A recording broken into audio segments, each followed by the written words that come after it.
Olá, olá amigas, olá amigos, meu nome é Humberto Dantas, eu sou Head de Educação do Liderança Pública, do CLP, e o objetivo desses nossos encontros, que começam agora, é tratar de um ponto muito importante relacionado ao nosso cotidiano, à nossa vida moderna, a nossa vida atual, mas tratar de algo que se tornou mais comum, ainda mais intenso nesse instante que nós podemos chamar de instante de isolamento, ou de pandemia, ou de quarentena, enfim, que muitas pessoas têm vivido.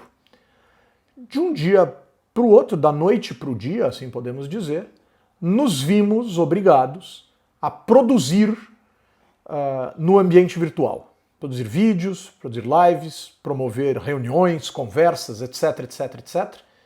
E em meio a algumas coisas que a gente tem visto que destoam muito de produções minimamente razoáveis do ponto de vista técnico e reflexivo, a gente resolveu fazer uma série de vídeos aqui com o Otávio Dantas, que é da Narra, e eu vou agradecer muito a presença do Otávio aqui. Tudo bom, Otávio? Tudo jóia? Eu queria que você contasse para nós um pouco, falasse um pouco sobre esse desafio. Por exemplo, eu tô diretamente do meu escritório dentro da minha residência. Mas eu tô indo pro mundo. Como é que eu separo o que é público do que é privado num instante tão delicado como esse? Então é exatamente isso, Humberto. O que eu queria falar, acho que nesse primeiro, eu organizei aqui alguma coisa para trocar, né, com vocês rapidamente, era para falar sobre o tom da comunicação dentro de uma live, né? Eu acho que e aí você tocou num ponto crucial, assim. Existe uma confusão que a gente está adentrando esse universo, essa plataforma, conhecendo ela, e a gente faz uma pequena confusão, que eu acho que provém exatamente disso. Para mim, qual é o tom correto numa live? O tom é de um bate-papo, é uma conversa mais informal, né? Ela tem uma formalidade? Sim, ela tem uma formalidade do ponto de vista de você estar falando com uma autoridade, né? Mas não do ponto de vista da comunicação, da mensagem em si. O tom é mais intimista, para usar a palavra correta, assim. Por quê? Porque olha só a confusão que dá. Nós estamos entrando dentro da casa da pessoa. E a pessoa está entrando dentro da nossa casa. Então, é uma conversa mais intimista. Você não vai entrar com o pé na porta na casa da pessoa, né? E você vai conversar de uma maneira mais coloquial, assim, vamos dizer assim, né? Porém, olha só que confusão, é um ambiente público, né? Você não pode estar trajando qualquer tipo de roupa.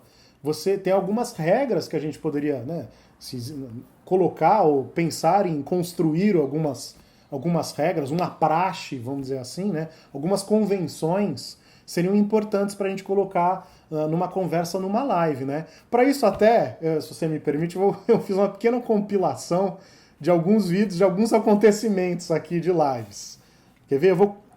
Deixa eu, antes de você colocar o vídeo, só dizer então um detalhe. O que você está querendo me dizer é que nos dizer, né, que existe uma etiqueta virtual minimamente razoável, existe uma linguagem virtual minimamente razoável, sobretudo nesse instante em que as pessoas estão indo para dentro da casa umas das outras, e que existem os exageros. Outro dia mesmo, um desembargador de um estado brasileiro apareceu numa reunião dos desembargadores do Tribunal de Justiça desse estado sem camisa. E achou que não estava gravando, etc. Quer dizer, é mais ou menos por aí, né? Onde a gente vai chegar. Quem nunca flagrou ou deixou-se ser flagrado por alguma, né, dessas intempéries, vamos dizer assim, né, no meio de uma live, né? Um desembargador, realmente para um desembargador não cabe estar sem camisa, né? Fica uma coisa complicada. Talvez nem ser a toga, né? Vamos dizer, sem camisa complicou, né? Talvez a toga até pudesse ficar sem, né? Já que é uma conversa um pouco mais coloquial, né? Eu vou compartilhar a tela e a gente vai ver esse vídeo, ó. Bom, esse é famoso, né? Esse já ficou um clássico, né? Esse aqui é essa mocinha que está à esquerda, ela se esquece e vai ao banheiro, né? Com arrumando coisas na mesa, não sei quem é essa pessoa direito. E essa é uma compilação do Porta dos Fundos, né? Então você vai arrumar a câmera e dizer que você tá de cueca, né? Quero ver isso não, quero ver isso não. Esse pessoal que tá aqui! As crianças estão um pouco revoltadas. E a mãe também. De frente pro homem, quem piscar primeiro vai ficar sem comer. Travou, com certeza travou, que eu tô aqui vendo que eu tô Passa o travada marido agora. atrás. Muito né? bom. Nós tivemos recentemente o episódio daquela live da ex-presidente Dilma Rousseff conversando pelo celular, muito provavelmente com sua filha, duvidando que estivesse efetivamente live, e estava.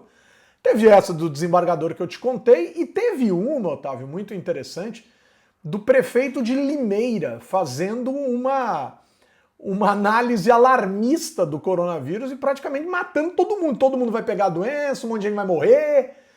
E eu acho que a gente pode, se você me permite, a gente fechar esse primeiro vídeo aqui dizendo que falaremos sobre os tons das mensagens, mas acho que, em resumo, o que a gente tem a dizer é: cuidado, existem regras, e você precisa lembrar que, a despeito de estar em casa, a sua câmera é infinitamente mais deflagradora de situações do que a sua janela, correto?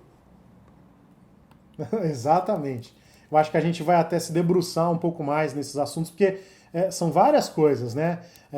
Dessa conduta ou dessa etiqueta, podemos chamar assim, dessas normas, essa praxe que a gente está tentando levantar, assim, porque, como eu acabei de dizer no começo do vídeo, estamos todos investigando isso ainda, pesquisando, tentando entender, né? Então estamos construindo juntos, eu acho.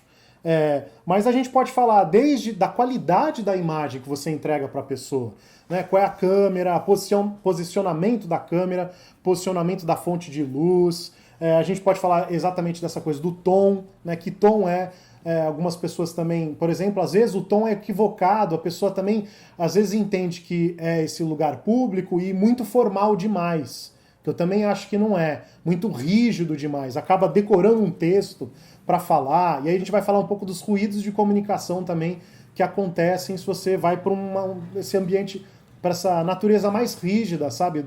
É um bate-papo, o importante é que o discurso ele flua mais suavemente, né, que você possa elencar assim, o assunto que você vai falar para a pessoa, mas principalmente os cuidados que a gente tem que ter. A primeira coisa que eu diria é exatamente essa questão que a gente levantou agora. O público versus o privado. Estamos entrando na casa da pessoa, mas não deixa de ser um ambiente público e você tem que tomar cuidado com várias situações. Até né? porque dizem que caiu na rede e ninguém mais controla, né? E aí, certamente, essa mensagem será disseminada em ambientes que talvez você não tenha pensado que ela poderia chegar em determinado momento em que você a gravou. Então, acho que a gente fica lembrando, a Dilma deve estar com uma dor de cabeça agora, né? E deu para ver um pouco também a braveza dela, né? Essa já tinha chamado a atenção em outros instantes, né? Mas acho que encerramos aqui essa nossa primeira conversa e fica o convite para o nosso segundo encontro, onde vamos falar principalmente de algumas regras de conduta para a gente entrar em algumas salas, em algumas conversas, em algumas lives e como a gente faz para essas coisas funcionarem. Vou voltar com o Otávio, mas por hora, Otávio, obrigado e a gente se encontra no próximo episódio, obrigado, pessoal. você. Valeu!